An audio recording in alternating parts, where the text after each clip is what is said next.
ਅੱਜ ਕਈ ਬੇਲੀ ਆਂਦੇ ਨੇ ਮੇਰੇ ਕੋਲ ਦੁਕਾਨ ਦੇ ਤੇ ਉਹ ਆਖਦੇ ਨੇ ਰਾਤ ਪੈ ਜੀ ਅਸੀਂ ਸੋਨੇ ਆ ਨਾ ਤੇ ਮੂੰਹ ਭਰਿਆ ਪਿਆ ਹੁੰਦਾ ਪਾਣੀ ਦੇ ਨਾਲ, ਇੰਨੀ ਰੀ ਬਾਦ ਹੁੰਦੀ ਏ ਕਿ ਉਹ ਨਾ ਗੋਤਾ ਆਣ ਨੂੰ ਹੁੰਦਾ, ਜਿਵੇਂ ਲੱਗਦਾ ਜਿਵੇਂ ਸਾਹ ਬੰਦ ਪਿਆ ਹੁੰਦਾ, ਸਾਹ ਵਾਲੀ ਨਾਲੀ ਦੇ ਵਿੱਚ ਜਾਂਦਾ। ਤੇ ਬੜੀ ਖਤਰਨਾਕ ਚੀਜ਼ ਹੈਗੀ ਹੈ।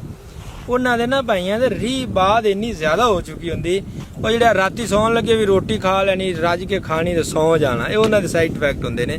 ਉਹਨਾਂ ਵਾਸਤੇ ਭਾਈ ਸਾਹਿਬ ਆਹ ਸੁਗਾਤ ਏ, ਇਹ ਵੇਂਦੇ ਪਏ ਜੇ ਆਹ ਅੱਕ ਦੀ ਡੋਡੀ, ਆਹ ਹੁਣ ਫੁੱਲਦੀ ਪਈ ਹੈ, ਬਾਹਰ ਦਾ ਮੌਸਮ ਹੈ ਨਾ ਜੀ, ਇਹ ਆਹ ਇਹਦੇ ਵਿੱਚ ਆਹ ਡੋਡੀ ਦੇ ਅੰਦਰ ਆਹ ਲੌਂਗ ਖਲਾ, ਇਹਨੂੰ ਸੱਦੇ ਨੇ ਅੱਕ ਦਾ ਲੌਂਗ ਜੀ, ਗੁਲਮਦਾਰ ਵੀ ਸੱਦੇ ਜੀ। ਇਹ ਜਨਾਬ ਤੁਸੀਂ ਵਿੱਚੋਂ ਅਲੱਗ ਕਰ ਲੈਣਾ ਹੈ, ਕਰਕੇ ਇਹ ਤੁਸੀਂ ਵੈਸੇ ਨਾਲੋਂ ਲਾ ਤੇ ਹੁਣ ਵੀ ਖਾ ਸਕਦੇ ਹੈਗੇ ਜੀ, ਤਾਜ਼ਾ ਵੀ ਖਾ ਸਕਦੇ ਜੀ, ਇਹਦੇ ਨਾਲ ਕੋਈ ਚੀਜ਼ ਨਹੀਂ। 3 ਤੋਂ 4 ਜਿਹੜੇ ਨਾ ਇਹ ਲੌਂਗ ਕੱਢ ਕੇ ਤੁਸੀਂ ਖਾ ਸਕਦੇ, ਚਬਾ ਤੇ ਖਾ ਲਓ।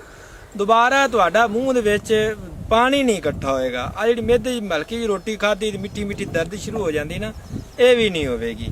ਇਹਦਾ ਇੰਨਾ ਫਾਇਦਾ ਹੈ। ਵੈਸੇ ਤੁਸੀਂ ਇਹਨੂੰ ਜੁਦਾ ਕਰਕੇ ਨਾ, ਇਹਦੇ ਤੋਂ ਅਲੱਗਾ ਕਰਕੇ ਖੁਸ਼ਕ ਕਰਕੇ ਇਹਨਾਂ ਦਾ ਪਾਊਡਰ ਬਣਾ ਲਓ। 500 ਮਿਲੀਗ੍ਰਾਮ ਦਾ ਕੈਪਸੂਲ ਭਰੋ ਪਾਣੀ ਨਾਲ, ਰੋਟੀ ਤੋਂ ਬਾਅਦ ਅੱਧਾ ਘੰਟਾ ਬਾਅਦ ਤੁਸੀਂ ਇਹ ਖਾਧੀ ਰੱਖਿਆ ਜੇ ਜੀ, ਇਨਸ਼ਾਅੱਲਾ ਇਹਦੀ ਤਾਕਤ ਇੰਨੇ ਫਾਇਦੇ ਹੋਣਗੇ। ਜਿਹੜੇ ਦੋਸਤ ਖਾਂਦੇ ਨਾ ਮੈਨੂੰ ਦੱਸਦੇ ਨੇ, ਹਫੀਜ਼ ਭਾਈ ਸਾਨੂੰ ਬੜੀ ਅਜੀਬ ਸ਼ਾਇਦ ਦੱਸੀ ਜੇ, ਫਰੀ ਦਾ ਫਰੀ ਥੋੜਾ ਜਿਹਾ ਵਕਤ ਹੈ ਬਸ, ਬਾਹਰ ਦਾ ਮੌਸਮ ਆਉਂਦਾ ਨਾ ਤੇ ਫੁੱਟਦੇ ਨੇ ਤੇ ਸਾਨੂੰ ਲਾ ਕੇ ਲਿਆ ਕੇ ਸੁਕਾਣੇ ਪੈਂਦੇ ਨੇ। ਸਾਲ ਸਾਡਾ ਪੂਰਾ ਐਵੇਂ ਲੰਘਦਾ ਜਿਵੇਂ ਜੰਨਤ ਦੀ ਜ਼ਿੰਦਗੀ ਸਾਡੀ ਹੈਗੀ। ਇਹ ਕਹਿੰਦੇ ਜੜ ਦੇ ਫਾਇਦ ਜੇ, ਆਹ ਇਹਦੀ ਜੜ ਖੜੀ ਥੱਲੇ, ਉਹ ਭਾਈ ਜੀ ਵਿਖਾਇਆ ਜੇ, ਉਹ ਇਹਦੀ ਜੜ ਹੈ ਮੁੱਢੀ ਦੇ ਵਿੱਚ ਜੀ। ਇਹਨੂੰ ਜਦੋਂ ਤੁਸੀਂ ਵਿੱਚੋਂ ਕੱਢੋਗੇ ਨਾ, ਜਿੰਨੀ ਮੁੱਢੀ ਡੂੰਗੀ ਕੱਢੋਗੇ, ਇਹਦੇ ਤੋਂ ਨਾ ਜੋਨੀ ਮੋਟੀ ਛਿੱਲ ਲਵੇਗੀ। ਉਹ ਛਿੱਲ ਤੁਸੀਂ ਲੈ ਕੇ, ਜਿਹੜੇ ਭਾਈ ਨਾ ਅਸਲ ਡਿੰਗੇ ਜਿਹੇ ਵਿਚਾਰੇ ਹੋਏ ਪਏ ਟਾਈਫਾਇਡ ਨਾਲ, ਟਾਈਫਾਇਡ ਹੋਇਆ ਧੌਣ ਦੇ ਪੱਠੇ ਆਕੜ ਗਏ ਨੇ, ਆ ਡਿੰਗਾ ਟੇਡੇ ਜੋ ਤੇ ਮੰਜੀਆਂ ਦੇ ਵਿਚਾਰੇ ਪਏ ਨੇ, ਇਹ ਉਹਨਾਂ ਵਾਸਤੇ ਭਾਈ ਸਾਹਿਬ ਇਹਦੀ ਨਾ ਛਿੱਲ, ਇਹਦੀ ਜੜ ਦੀ ਛਿੱਲ ਤੁਸੀਂ ਲੈਣੀ ਹੈ। ਉਹ ਲੈ ਕੇ ਉਹਨੂੰ ਸੁਕਾ ਲਓ, ਘਰ ਛੋਟੇ ਛੋਟੇ ਪੀਸ ਕਰੋਗੇ ਨਾ ਜਲਦੀ ਸੁੱਕ ਜਾਏਗੀ।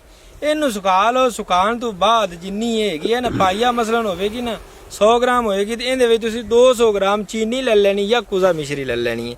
ਇਹਨੂੰ ਤੁਸੀਂ ਪਾਊਡਰ ਬਣਾ ਕੇ ਮਿਕਸ ਕਰਕੇ ਰੱਖ ਲੈਣਾ, ਫਕਤ ਸਾਦਾ ਖਾਲੀ ਪੇਟ ਅੱਧੀ ਚਮਚ ਪਾਣੀ ਨਾਲ ਤੁਸੀਂ ਖਾਣੀ ਹੈ। ਕਮ ਸੇ ਕਮ ਕੋਈ 4 ਹਫ਼ਤੇ ਖਾਇਆ ਜੇ, ਇਨਸ਼ਾਅੱਲਾ ਤੁਹਾਡੇ ਪੱਠੇ ਤੇ ਜੋੜ ਨਵੇਂ ਬਣਾ ਦੇ ਸੀ। ਟਾਈਫਾਇਡ ਤਾਂ ਦੂਰ ਦੀ ਗੱਲ ਹੈ, ਉਹਦਾ ਤੁਖਮ ਹੀ ਖਤਮ ਕਰ ਦੇਗੀ ਟਾਈਫਾਇਡ ਦਾ, ਤੇ ਉਹਦੀ ਜ਼ਿੰਦਗੀ ਦੁਬਾਰਾ ਟਾਈਫਾਇਡ ਨਹੀਂ ਹੋਵੇਗਾ।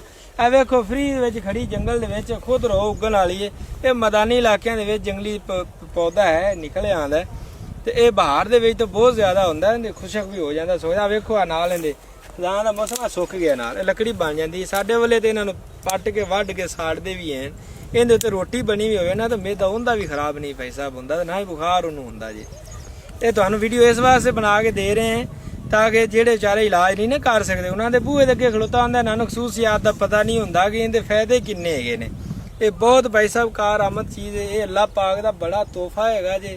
ਇਹ ਅਸ਼ਰਫੁਲ ਮਖਲੂਕਾਤ ਵਾਸਤੇ ਅੱਲਾਹ ਨੇ ਹਰ ਚੀਜ਼ ਖਿਦਮਤ ਵਾਸਤੇ ਬਣਾਈ ਹੈ। ਤੇ ਤੁਸੀਂ ਇਹ ਕਰਨਾ ਹੈ ਵੀ ਹਫੀਜ਼ ਕਾਦਰੀ ਦੁਆਖਾਨਾ ਚੈਨਲ ਹੈਗਾ ਜੇ YouTube ਦਾ, Facebook ਤੇ ਤੁਸੀਂ ਸਬਸਕ੍ਰਾਈਬ ਵੀ ਕਰ ਲਿਆ ਜੇ, ਫਾਲੋ ਵੀ ਕਰ ਲਿਆ ਜੇ, ਤੇ ਸਦਕਾ ਜਾਰੀਆ ਸਮਝ ਕੇ ਮੇਰਾ ਭਾਈ ਤੁਸੀਂ ਇਹਨੂੰ ਸ਼ੇਅਰ ਵੀ ਲਾਜ਼ਮੀ ਕਰਿਆ ਜੇ, ਲਾਈਕ ਵੀ ਕਰਿਆ ਜੇ, ਤਾਂ ਕਿ ਤੁਹਾਨੂੰ ਹਰ ਬੰਦਾ ਦੁਆ ਦੇ ਸਕੇ ਤੁਹਾਡੀ ਵਿਸਾਸਤ ਦੇ ਨਾਲ। ਜਿੰਦਾ ਫਾਇਦਾ ਹੋਏਗਾ ਨਾ ਉਹ ਜ਼ਰੂਰ ਤੁਹਾਨੂੰ ਦੁਆਵਾਂ ਦੇਗਾ। ਵਿਚਾਰਾ ਜਿਹੜਾ ਹੈ ਹੀ ਆਦੀ ਜ਼ਿੰਦਗੀ ਤੋਂ ਬਿਲਕੁਲ ਖਤਮ ਹੋਇਆ ਪਿਆ, ਤੇ ਉਮੀਦ ਵੀ ਲਾਈ ਪਿਆ ਮੈਨੂੰ ਕਿਸੇ ਸੰਭਾਲਣਾ, ਇਹ ਚੀਜ਼ ਮੇਰਾ ਭਾਈ ਉਹਨਾਂ ਨੂੰ ਸੰਭਾਲ ਜਾਏਗੀ। ਅੱਲਾਹ ਹਾਫਿਜ਼।